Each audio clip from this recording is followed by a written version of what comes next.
Assalamualaikum warahmatullahi wabarakatuh. Minggu ini kelompok kami akan mempresentasikan konsep akidah dalam Islam. Pertama adalah pengertian akidah dalam Islam. Dalam kajian Islam, arti akidah adalah tali pengikat batin manusia dengan yang diyakininya sebagai Tuhan yang Esa, yang patut disembah dan pencipta serta pengatur alam semesta ini. Akidah sebagai sebuah keyakinan kepada hakikat yang nyata yang tidak menerima keraguan dan bantahan. Apabila kepercayaan terhadap hakikat sesuatu itu masih ada unsur keraguan dan kebimbangan, maka tidak disebut akidah.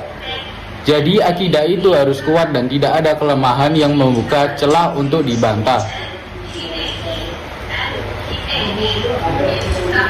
Kemudian saya akan membahas arti dari akidah itu sendiri yang berakar dari kata akoda yakidu akdatan yang berarti tali pengikat sesuatu dengan yang lain sehingga menjadi satu kesatuan yang tidak dapat dipisahkan.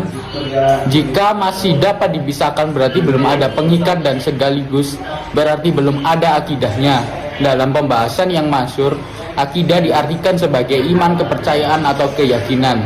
Intinya adalah akidah itu keimanan kita, kuatnya imanan kita kepada Tuhan yang Maha Esa, Allah Subhanahu wa taala. Selanjutnya akan dilanjutkan ke Saudara Abdul. Selanjutnya pembahasan yang berikutnya adalah ruang lingkup akidah. Lalu apa saja yang dipelajari dalam akidah? Menurut para ulama, beberapa hal yang termasuk dalam ruang lingkup akidah adalah sebagai berikut. Lahiyat, yaitu pembahasan hal yang berkenan dengan masalah ketuhanan yang khususnya mengenai Allah Subhanahu wa taala. Nubuwat, yaitu pembahasan hal yang berkenan dengan para utusan Allah, nabi dan rasul Allah. Ruhaniyah, yaitu pembahasan hal yang berkenan dengan makhluk gaib, misalnya malaikat, iblis, dan jin. Sam'iyat, yaitu pembahasan hal yang berkenan dengan alam gaib, misalnya surga, neraka, alam kubur, dan lainnya.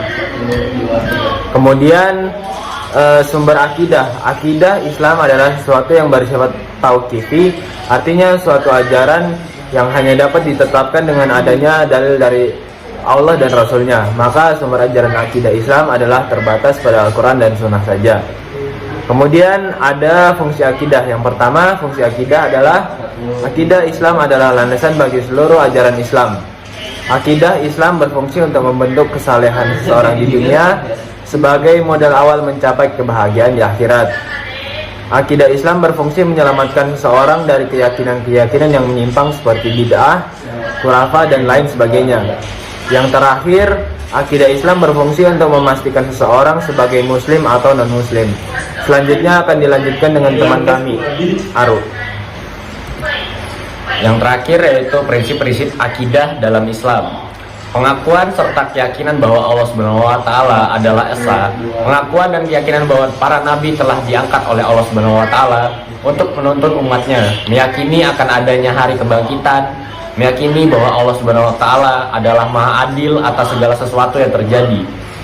Pengertiannya, akidah dalam Islam diartikan sebagai keyakinan atau kepercayaan manusia bahwa hanya Allah Subhanahu wa taala yang patut disembah dan merupakan pencipta serta pengatur alam semesta. Oleh karena itu, umat muslim harus meyakini bahwa Allah Subhanahu wa taala adalah Esa, tidak beranak dan tidak pula diperanakan. Adapun para nabi adalah manusia mulia yang diangkat oleh Allah Subhanahu wa taala untuk menuntun manusia menuju ke jalan yang benar. Jadi umat Islam hendak senantiasa mengikuti ajaran yang telah disampaikan serta dicontohkan oleh para nabi dan rasulnya. Sekian dari kami. Wassalamualaikum warahmatullahi wabarakatuh. Waalaikumsalam warahmatullahi wabarakatuh.